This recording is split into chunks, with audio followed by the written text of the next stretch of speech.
Autrefois en Chine, on ne payait son médecin que lorsqu'on était en bonne santé.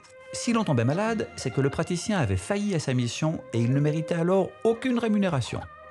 Cette application jusqu'au boutiste du « mieux vaut prévenir que guérir » ébranle notre conception de la performance en santé.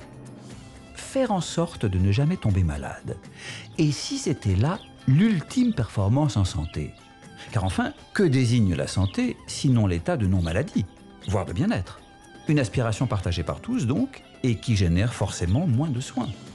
Une approche apparemment un peu trop New Age pour la France, où l'on a oublié que la santé de la population était loin de se résumer aux prouesses technologiques et chirurgicales, par ailleurs coûteuses.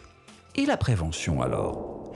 C'est peut-être là que se joue l'essentiel de la santé de la population. La France, dans ce domaine, a des leçons à prendre. Même la Grande-Bretagne, si souvent critiquée en matière de soins, fait bien mieux que nous, n'hésitant pas à pointer la part de responsabilité des patients. Les Pays-Bas, eux, sont encore un cran au-dessus. Là-bas, si l'on ne se rend pas chez le dentiste tous les 6 mois, soins et prothèses ne sont pas remboursés.